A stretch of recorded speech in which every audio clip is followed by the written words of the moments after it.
magaalada Gabiley ayaa markii ugu horeysay lagu arkay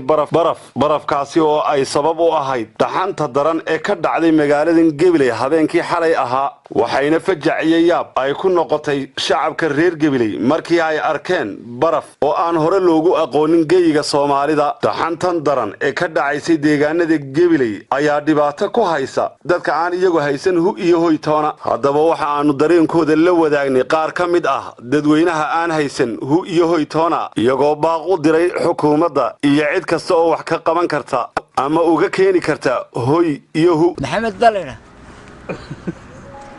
تواجهنا دي شيء حنت أنا باقي ده إنه إحنا ترى لا توصلنا بس أنا مسير ولا كبصر أنا بدي أقول جرها حبيت تولد حنتو قاعد بوقتني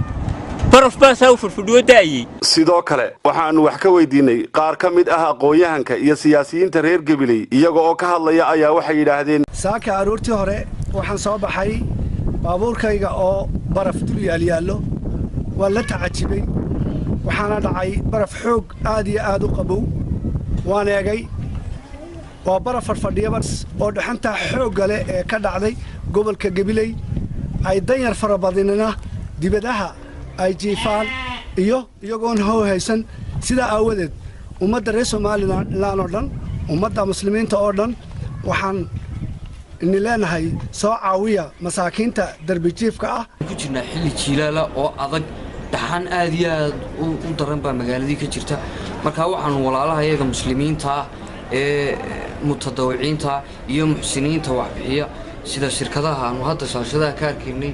ay sagalchadiya kamid tahay waxaanu ka codsanaynaa inay walaalayaal dadka muslimiinta ama dadka jiraysan maskaxda ka jiran ama dadka dhimirka qaba ee gidaarada seexda ee runtii dhaxanta aadka u darani ay ku dhacday inay waxay u qaban karaan ay u qabtaan bustayaal iyo hadba waxay heli karaan ay soo gaaraan waa ogtiin barafkii xalay toolaalku gaadhay magaalada waa taawan doontaan imika kilibka magaaladu waxa saaka lagu arkay biyo barafa waa dareemi karaysaa walaalkaaga aan garanayn